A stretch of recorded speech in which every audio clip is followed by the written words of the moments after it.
Obrigado pela instrumentalidade e a disposição dela de ministrar o nosso coração.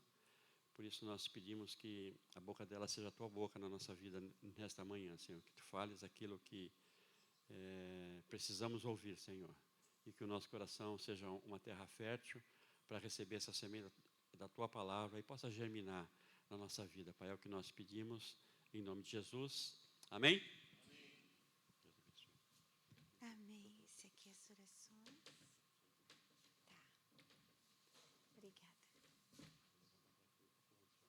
Tá. Obrigada. Tá me falando da plaquinha. Plaquinha do tempo. Sejam bem-vindos, visitantes. Deus abençoe a vida de vocês. Fiquem à vontade para ficar sentados onde quiserem, mas se vierem mais para cá, mais para perto, não sei, mas fiquem à vontade, tá? Se sintam tranquilos. A semana passada nós falamos sobre família, propósito de Deus, né? Então, como ela foi criada, como Deus pensou a família. Falamos também sobre como ela está sendo vista hoje, como ela está sendo vivenciada hoje, a família. Então, nós fizemos um comparativo sobre o contexto atual de família e sobre como era desde o princípio e como ainda é, porque Deus não muda, amém? O Senhor é o mesmo ontem, hoje e será, amém? Então, os princípios de Deus, eles são imutáveis. A palavra de Deus absoluta, que está revelada na sua palavra, na Bíblia, como nós conhecemos a Bíblia como palavra de Deus, ela não muda. Nem uma vírgula, nem um tio, nem um pontinho, nada pode ser mudado da palavra de Deus, dos princípios divinos, amém? Então, nós vimos ali que quem instituiu a família foi o Senhor. Ele criou o homem do pó da terra, soprou nas suas narinas o fôlego de vida, viu que não era bom que o homem estivesse só e fez para ele uma mulher da sua costela, fez o homem descansar e criou a mulher. Então, ali Deus cria um jardim maravilhoso, um espaço perfeito, sem pecado, sem erros, nada, tudo de bom. Os animais não atacavam o homem, os homens não atacavam os animais. Eles poderiam comer de tudo que estava ali, de todas as ervas, de todos os legumes, frutas, verduras, tudo eles podiam comer. Mas tinha uma árvore, um fruto, que eles não poderiam comer, que era o fruto do conhecimento do bem e do mal. E Deus disse, no dia que vocês comerem, vocês morrendo espiritualmente, se separando de mim, vocês vão morrer fisicamente. E o homem voltaria ao pó do qual foi formado. Deus disse que essa seria a consequência. Então, nós vimos ali alguns princípios, né? Vimos que Deus criou o homem e toda a natureza, a soberania de Deus. Vimos que Deus delega ao homem o governo também para governar junto com ele. Então, é um outro princípio de Deus, o governo sobre toda a criação e sobre si mesmo, porque Deus dá ao homem o livre-arbítrio para ele decidir, governar o seu coração e decidir se ele queria fazer o que Deus disse ou não. E o homem, né, diferente da mulher, cada um na sua função, e a gente vê o princípio de individualidade estabelecido por Deus desde lá, que o homem foi criado primeiro, a mulher foi criada depois. A mulher foi criada por causa do homem, para completá-lo, para que fosse uma ajudadora, uma auxiliadora idônea, que complementasse o homem, que ele não estava bem sozinho, que ele estava bem sozinho, mas queria muito melhor com a mulher. E Deus fez assim. E isso a gente vê em individualidade. Deu para o homem uma função, deu o governo da sua casa sobre a mulher para o homem, deu à mulher a função de auxiliadora idônea, daquela que viria para completar o homem e auxiliá-lo. Vimos que auxílio não é uma coisa pejorativa, não é uma coisa menor, né? Que o auxílio, a palavra auxiliador ali é o mesmo que é usado em Salmos para Deus, que vem ao nosso auxílio, que é Ezer, né? Auxiliadora. Então, o auxílio é aquele que é o favor, que é o complemento, que é o que eu preciso, né? Então, a mulher como auxiliadora, ela não fica em segundo plano na criação, amém? Ela vem como complemento, ou seja, o homem sozinho não iria conseguir governar, não iria conseguir domínio sobre os animais, não iria. Então, o homem e a mulher juntos, eles recebem o governo do Senhor, amém? E depois a gente vê o princípio de união, quando Deus diz para eles, lá em Gênesis 2:24, que eles seriam os dois, homem e mulher, uma só carne. E hoje a gente vai falar sobre essa questão, né, da união, o unir-se. Então, para unir-se, o Senhor disse lá em Gênesis 2:24, vamos abrir. Eu esqueci meu óculos, nem falei nada do meu marido que ele ia ficar ansioso antes de eu subir. E ainda bem que ele imprimiu um negócio bem grandão, com letras grandes, que no meu celular eu também já deixo a Bíblia em letras grandes. Ai, já me olhou de lá. Esqueci o óculos, amor.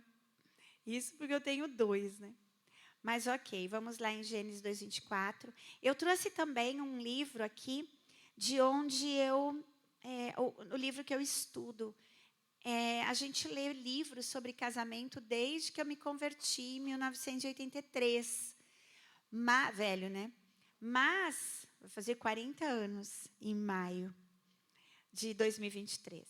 Mas, este livro é completo, gente. Esse livro tem muitas passagens bíblicas e eu leio outros também, mas esse aqui, ele é um livro, eu diria assim, exaustivo na questão de leituras, porque ele tem muitas passagens bíblicas, muitas referências de outros escritores que tratam do assunto, mas é um livro bíblico. Ele, de fato, traz as passagens e ele discorre sobre cada passagem bíblica. Chama Andreas Kostenberg. Ele escreveu junto com David Jones. Né? Eu não sei quem já ouviu falar nesse homem, Andreas Kostenberg. Não é muito conhecido, mas é esse livro, eu vou colocar na sala de aula, no Google lá, para que vocês, se quiserem adquirir. Ele não é barato, mas é muito interessante, né? Para quem gosta do assunto, quer saber mais sobre o assunto, ele é bem interessante. Então, eu tiro muitas referências dali. Tenho estudado ele, não é o único, mas eu tenho estudado ele para poder trazer e entender melhor, né? A palavra de Deus por si só ela é suficiente. Mas tem algumas passagens que tem algumas coisas que a gente fica, né, em dúvida. Então, tem algumas posições bíblicas que as pessoas tomam, e aqui ele fala de todas as posições bíblicas. Todas. Então, ele discorre, não colocando só a posição dele, mas ele discorre sobre todas as posições de teóricos, de teólogos que são renomados. É muito bom mesmo o livro, tá? Então, vamos lá em Gênesis 2:24. Quem já sabe de cor? Vamos lá, vamos ver se a gente sabe de cor. Vamos tentar falar sem olhar. Portanto, o homem, pai e mãe, e se unirá a sua, e os dois serão uma só carne. Muito bem. Então, nós temos 3 coisas importantes ali.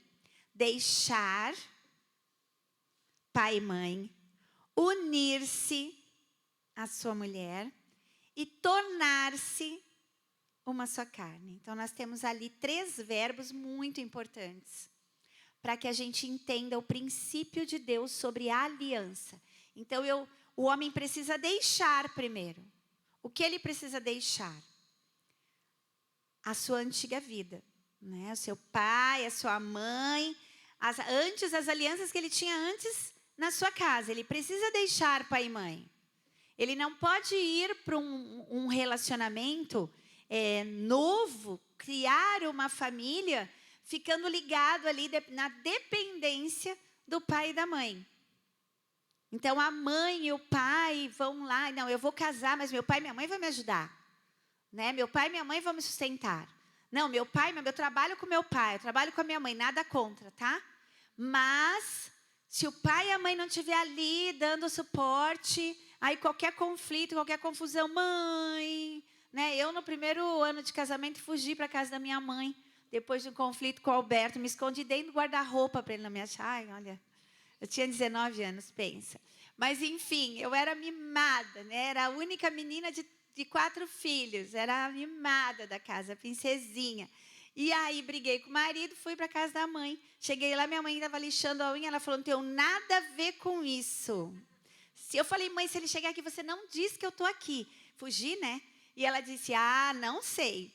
E ele foi para lá, chegou lá apavorado, a Inês está aqui. E ela assim, não tenho nada a ver com isso. E eu dentro do guarda-roupa. E aí ela fez um sinal para ele, né? De que eu estava lá no quarto dela, dentro do guarda-roupa dela. E ele foi lá me buscar. E a gente discutiu, e assim eu não volto. E ela lá lixando a unha. Não tenho nada. Isso foi uma posição muito sábia da minha mãe. Não quero saber. Casou, filha, se vira. Eu disse para ti que era muito cedo. Né? Ela me disse. Mas tu quis casar? Se vira. E é bem isso. Quando o nosso filho também quis casar muito cedo, a gente fez a mesma coisa. Quer casar? Prova. Vai comprar móveis, vai cuidar das coisas. Se tu conseguir provar que tu consegue ser homem para sustentar a tua casa, casa. Senão, não casa. E ele foi. Né? Provou. E foi a mesma coisa que nós fizemos. A gente precisa deixar a nossa casa para se unir a uma outra pessoa, provar que a gente consegue suportar as dificuldades, né? E unir-se é sobre o que a gente vai falar agora, a aliança. E o que é uma aliança, né? Vamos definir o que é uma aliança. Aliança é o quê? Segundo o dicionário, aliança é um pacto, aliança é um vínculo, é um contrato, é união. A gente tem aquele símbolozinho, né? Tem aliança, que não tem nem começo nem fim.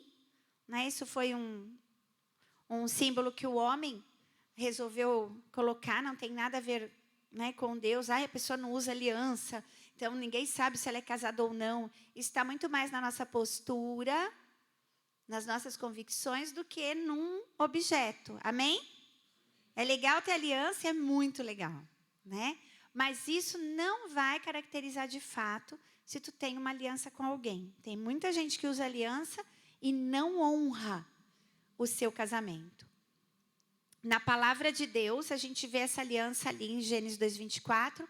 A gente vê também que o Senhor estabelece, Jesus fala dessa aliança lá em Mateus 19, em Marcos 10. Mateus 19, vamos ler?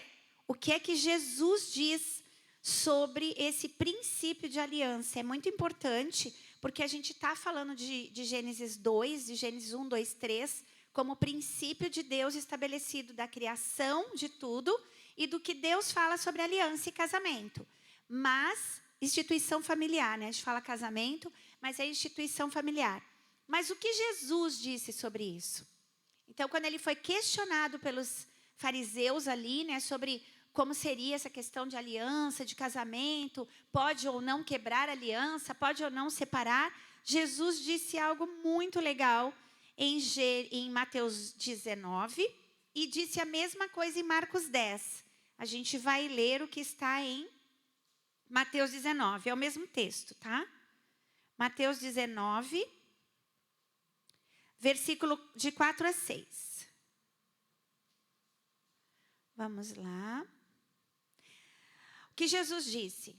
Não lestes que desde o princípio o Criador os fez macho e fêmea, homem e mulher.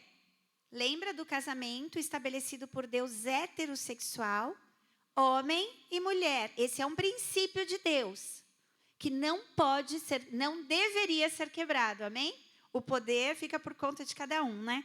Cada um tem poder para decidir o que vai fazer da sua vida. Mas deve?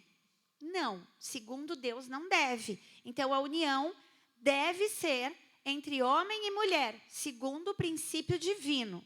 Amém? No 5, e ordenou, regra de Deus, mandamento de Deus. Por isso o homem deixa pai e mãe, mesma coisa que está lá em Gênesis 2:24. E se unirá à sua mulher, e serão os dois uma só carne. Versículo 6. Assim, não são mais dois, mas uma só carne. A matemática, nós falamos da matemática de Deus ser diferente da nossa, onde 1 mais 1, nós falamos que são dois, né? Nossa matemática humana, para Deus é 1 mais 1 é 1. Onde dois são 1. Portanto, olha só, o que Deus uniu, o homem não separe. Ordenou. Mandamento. A união do casamento, da família, ela não deveria ser quebrada. Pacto, união. Nós falamos em cimentar, né? Lembra que nós falamos que a união, a palavra ali é cimentar. E os que trabalham, os que já fizeram algum trabalho com azulejo na parede, ou cimentar um tijolo no outro, quando vai tirar, quebrar ou quiser destruir aquilo, quebra. Né? Não tem como. A gente usa a técnica da massinha, junta duas massinhas de cores diferentes, faz uma bolinha, tenta separar as cores de novo. Não dá. É esse o princípio divino, de união. É não separe o homem. O homem não deve interferir na união, na aliança conjugal. Isso está lá em Marcos 10, de 6 a 9, também anotem, mas depois eu coloco essas anotações no grupo, tá? Desculpem eu não ter colocado o texto, não tive tempo de colocar, mas eu vou colocar hoje, tá? E a aliança, eu peguei uma citação do John Stott, que também é um teólogo bem conhecido, que eu achei muito legal essa referência dele sobre o que é aliança como jugo divino, né? Que o Senhor coloca esse jugo. Vocês sabem o que é um jugo? O jugo é aquele instrumento que fica em cima é a canga, né? Que chama também, né? Que fica em cima dos bois, assim. Tu não pode colocar um cavalo e um boi com o mesmo jugo. Então, porque um é mais alto, um é mais rápido, e aí eles vão caminhar de uma forma muito complicada. Tu não pode colocar o jugo, né, num animal mais forte ou mais alto que o outro. Precisam ser iguais. Né? Então, essa aliança de jugo divino, o Stott diz assim, ó, o compromisso do casamento não é apenas um contrato humano. Ele é um jugo divino. Deus não coloca esse jugo sobre o par casado por meio da criação de uma espécie de união mística. Ou seja, não é uma festa, um momento de união entre o homem e uma mulher que vai determinar que eles estão unidos. Não é isso, mas sim pela declaração do seu propósito em sua palavra. O que a palavra de Deus diz sobre casamento? O que a palavra de Deus diz sobre união familiar? Não é uma festa, não é uma cerimônia que vai estabelecer se você está casado ou não de acordo com os princípios divinos. Não é uma aliança. É muito mais do que isso. É o propósito que tu estabelece na tua união com a tua esposa. É o propósito que tu conhece de Deus. Se tu não conhece o princípio divino de Deus, ainda que você não saiba disso, ainda que seja por ignorância do homem, ainda que ele não sabe que a união que ele está estabelecendo com uma mulher é um propósito divino, ele é. Então, o que estabelece a aliança não é uma cerimônia, não é um contrato, não é um papel.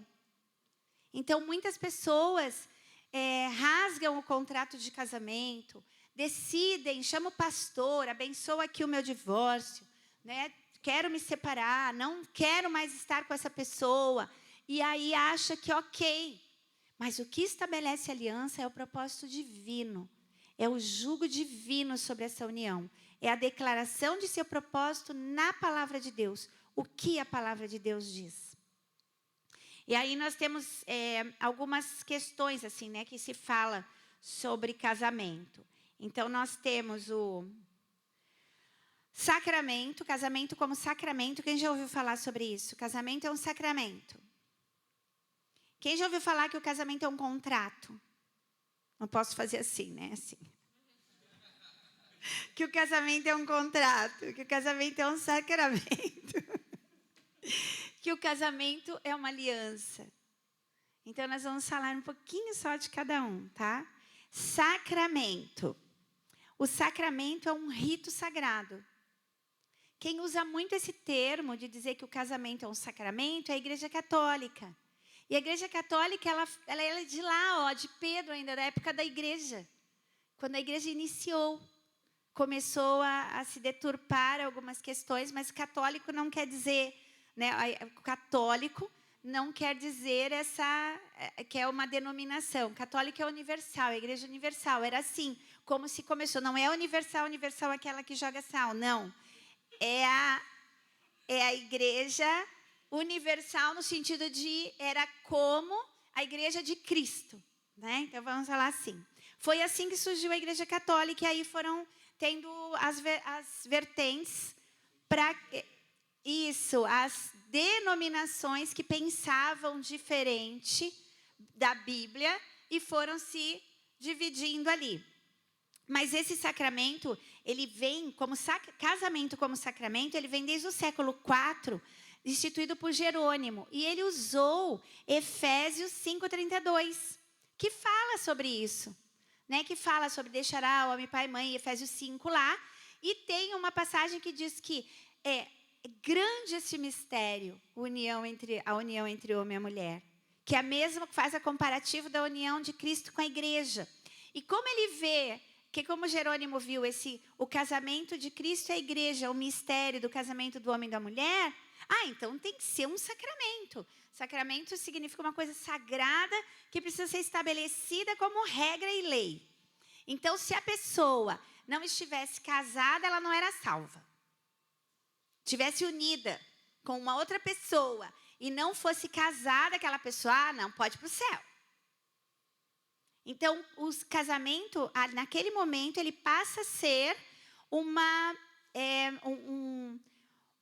forma de tu ir para o céu, né? Então, o sacramento passa a ser o sacramento, eles têm sacramento, a Igreja Católica instituiu o batismo, casamento, crisma, né? Tem algumas, quando a gente foi casar, eu e o Alberto na igreja, eu não era batizada, crismada. E a minha mãe não, né? Minha mãe assim, minha avó era muito católica, mas minha mãe não ligou muito, meu pai não era nada. Então eu tive que ir lá fazer a crisma. E eu, mas e agora, né? O Alberto não tinha os papéis do batismo dele. Foi assim, ó, o padre disse: "Não caso. Não caso, não caso". E aí eu, então vamos correr atrás do negócio, porque minha avó disse: "Se vocês não casarem na igreja, vocês vão para o inferno". É bem isso, né? E então é um sacramento, é isso. Se não casar, não está salvo. Vai para o inferno. Se viver junto, né? Então, isso é uma forma de se ver a aliança do casamento, tá? E aí, Agostinho vem e escreve um livro que chama De Bono Conjugale, que é sobre o bem no casamento. E aí ele institui, junto com a Igreja Católica, essa questão de ser um sacramento o casamento, tá? Então, quem vem da Igreja Católica, ainda na Igreja Evangélica ainda existe muito isso, né? De que nós precisamos dessa bênção pastoral, precisamos disso tudo para que seja estabelecido a graça de Deus sobre o relacionamento e como propósito de Deus. Né? Mas isso não tinha lá no Velho Testamento, não tinha no Novo Testamento, não era assim que as coisas aconteciam, mas vamos ver assim, tá? Depois a gente vê a natureza da união como um contrato, que é como temos hoje, né? Que aí alicerça o casamento na lei civil, ou seja, na dos homens. Então, quem estabelece a lei civil são os homens, né, como uma regra, e aí eu preciso estar casado no civil para ser reconhecido como casado. Hoje a gente já tem outros tipos de contratos, né, que são, mas ainda existe um casamento lá, eu tenho que assinar um papel para ser firmado, que é firmado entre duas pessoas. O que é um contrato? Ele é firmado entre duas pessoas, ele tem alguns critérios, né? Por tempo limitado, até que alguém diga não quero mais, vai lá e rompe também, como uma lei, como diante dos homens como assinatura, com ações específicas, né? O homem e a mulher, cada um tem um, ou, né, pensando em casamento, cada um tem que cumprir o seu papel, né? Se não cumprir, quebra.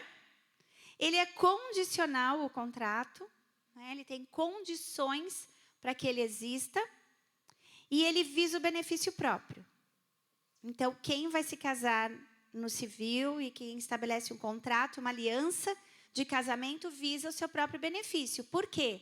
Porque pensa nos seus próprios direitos. Então, eu vou casar para ter meus direitos de casada, né? Eu vou me casar para ter meus direitos de casado. Então, quebrou o contrato, saiu daqueles direitos de casado, saiu dos direitos de casada. E ainda permanece alguns outros, que são as pensões, né, as divisões de bens. Então, quando tu casa, tem o casamento com comunhão parcial de bem, tem com comunhão total de bem, tem outras formas lá de contratos, que eu nem sei qual é o nosso. Mas, enfim, porque não é a gente que só casou. Ah, tu leva o nome da pessoa, tu não leva o nome da pessoa, né? Agora tu pode pôr o nome de todo mundo.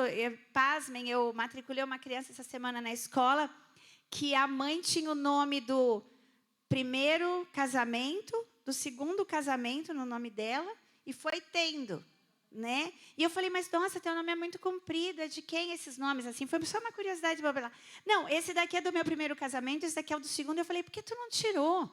Ela falou, eu deixei assim mesmo, porque pode. Esse é do meu pai, esse é do primeiro, esse é do segundo. E um monte de nome, então, né? Mas o contrato permite. E está lá no documento dela todos os nomes que ela quis ter. Então, o contrato é isso. Eu posso fazer humanamente o que eu quiser.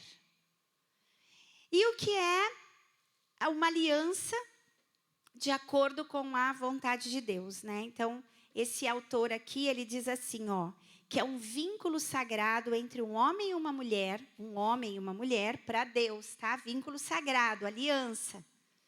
Instituído por Deus e firmado diante dele, ainda que o casal não reconheça isso. Uma mulher e um homem unidos, porque ela deixa pai e mãe unir-se à sua mulher, cimentar e tornam-se uma só carne. A gente vai ver por como se une, mesmo que ele não reconheça. Consumado naturalmente pela relação sexual. Então, unir-se e aliança para Deus, mesmo que tu não saiba, é na relação sexual. Torna-se uma só carne. Isso a gente vê lá em Coríntios, quando diz lá que cuide o seu corpo, né? Olhe bem o que tu vai fazer com ele, porque tu pode unir-se e tornar-se uma só carne, até com uma prostituta ou com um prostituto.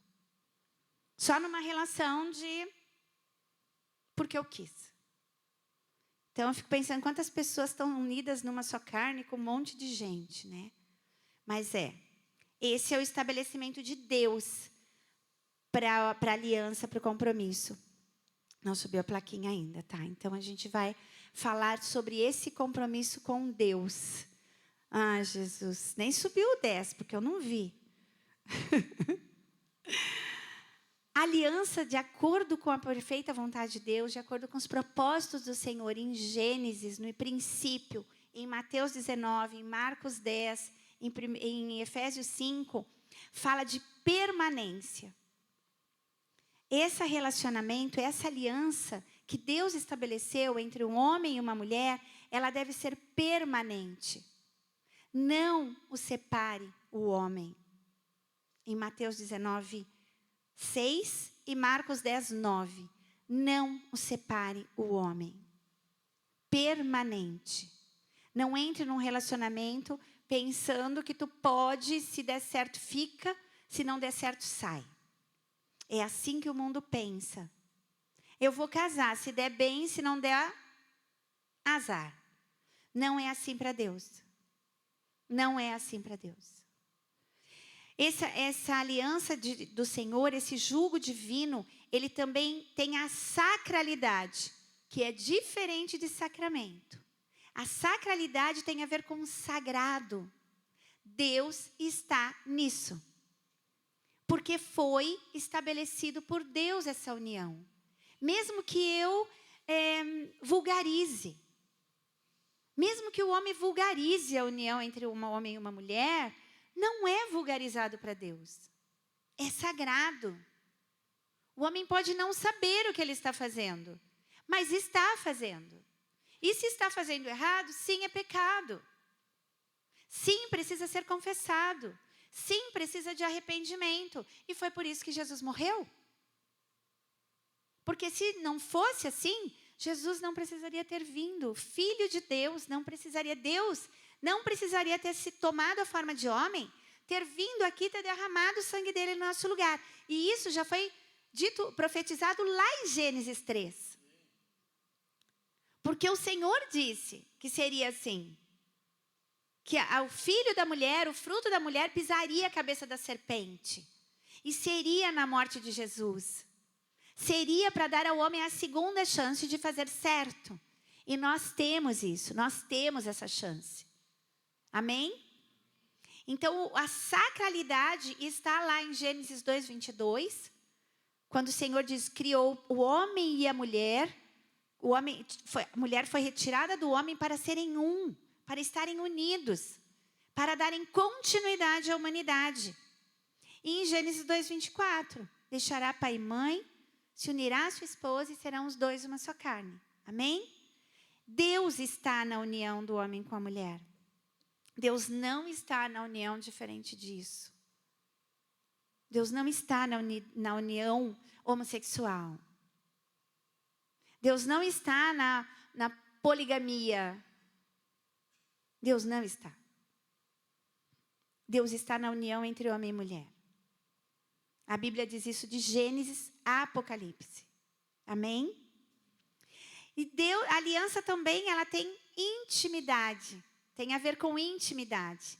Aí lá em Gênesis 2:24, os dois se uniram. Fala de relação sexual, é união. Também em Gênesis 2:25, que fala que os dois estavam nus e não se envergonhavam. Fala de intimidade. A aliança exige intimidade entre homem e mulher. Então, não é de, vamos fazer um contrato, vamos casar por conveniência, né? Vamos estar juntos, mas cada um no seu quarto. Eu moro na minha casa, tu mora na tua casa, a gente está casado só para ter bem junto. Tem muito negócio, né? Tem muito negócio. Não, a união está, a aliança de Deus, esse jugo divino, está na intimidade também. Está na mutualidade.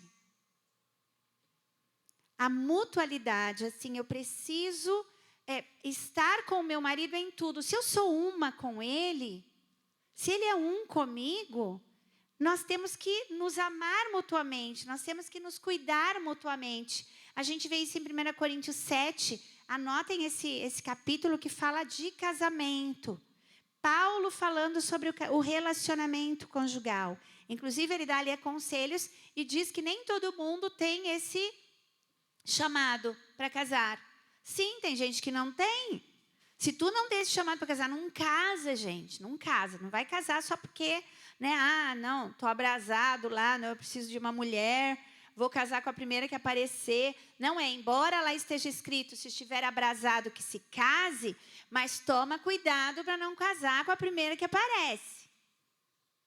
Toma cuidado para não casar com o primeiro que aparece. Ora, espere em Deus, conhece bem a pessoa, conversa muito, olha, vê se o jugo é igual, né? Se não vai ficar um para cima, outro para baixo. Então, tem que olhar tudo isso. E a mutualidade ali em 1 Coríntios 7, trata dessa questão de que o meu corpo não é meu e o corpo do Alberto não é dele. O corpo dele é meu e o meu corpo é dele. E eu não posso ficar cuidando do meu corpo, do meu jeito e... dane-se o Alberto, quero nem saber. Eu estou me cuidando para mim. Não. Eu preciso parar e me pensar para Ele. E Ele é a mesma coisa para mim. Por isso que lá em 1 Coríntios 7 diz que o solteiro cuide das coisas do Senhor, de como agradar o Senhor. Mas o casado, está escrito na Bíblia, cuide de como agradar o outro. Milena cuida do Yuri, o Yuri cuida da Milena. E nesse cuidado, é que eu estou agradando a Deus e honrando ao Senhor, porque isso é princípio divino. Se eu não amar o meu marido como eu me amo, eu não estou agradando a Deus. Mutualidade. A aliança exige mutualidade. Lá em Efésios 5, de 25 a 30, também vemos isso. Vemos que o marido é cabeça da esposa e que, como cabeça da esposa, ele precisa amar a sua mulher como Cristo amou a igreja e morreu por ela. E a mulher respeite o seu marido como respeita o Senhor. É muito sério isso. E aí a gente fica murmurando, reclamando do marido, reclamando da mulher, e eu não aguento mais esse casamento, eu não aguento mais essa casa, eu não sei porque Deus não faz nada, Deus não vê, e a gente culpa a Deus igual Adão culpou. Tu me deste essa mulher, Senhor. Mas não foi, né? Como assim, né? Então, exclusividade. Exclusividade é fidelidade. É só uma mulher para um homem, é só um homem para uma mulher. E lá em Mateus 5, 28, o Senhor diz que, falando para os homens, né, especificamente, dizem que os homens têm o olhar mais leve, assim, para ir, né, para os lugares, né, que não devem, mas falando para os homens, mas eu digo para as mulheres também, porque, né, hoje a gente está numa roda de conversa com as mulheres, só sai besteira, acreditem, né? Então, Mateus 5, 28 diz que se os teus olhos olharem para uma mulher com olhar impuro, já adulterou. E para a mulher é a mesma coisa. E agora é fácil, né? A gente acha, não precisa nem olhar para a rua. A gente acha que sobem os...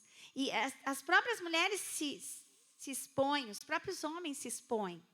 E a gente é obrigado a olhar. Então, cuida do teu coração, cuida dos teus olhos, né? E às vezes nem precisa estar, né, se expondo. São os nossos olhos que são maus. A gente olha errado. Em 1 Coríntios 7, de novo, falando da exclusividade de ser do seu próprio marido e de ser da sua própria esposa. Então, a aliança, ela tem esses pontos que são cruciais para estar debaixo de um jugo divino, debaixo do cuidado de Deus, da proteção do Senhor. Eu preciso colocar a aliança que eu tenho com o meu marido, com a minha esposa, debaixo do cuidado do Senhor. E quando eu faço isso? Quando eu estou debaixo da poderosa mão de Deus. Quando eu me submeto ao Senhor. Resisti ao diabo e ele fugirá de vós. Submetei-vos a Deus. É a forma de estarmos resistindo ao diabo. Quando nós nos submetemos à vontade perfeita de Deus, que está revelada na palavra dele, nós protegemos a nossa casa, protegemos a nossa aliança, protegemos o nosso vínculo familiar. Amém? Vamos proteger nossa casa? Vamos orar então por isso. Senhor, nós colocamos a nossa família, a nossa casa, nosso lar, a nossa vida, o nosso coração, os nossos olhos, as nossas vontades, os nossos desejos, tudo em nós, debaixo da tua vontade, Pai. Debaixo do teu senhorio, debaixo da tua soberania, porque tu és o Todo-Poderoso, tu tens a resposta certa para a nossa casa, a tua palavra é a verdade, a absoluta verdade, e nós queremos nos nortear por ela, porque nós, de nós mesmos, nada sabemos, nada podemos e não conseguimos. Dependemos de ti, Senhor. Se move em nós para realizarmos aquilo que te agrada. Guarda a nossa família, guarda a aliança que fizemos com o nosso cônjuge, guarda a aliança que temos na nossa casa, em nome de Jesus. Em nome de Jesus, amém?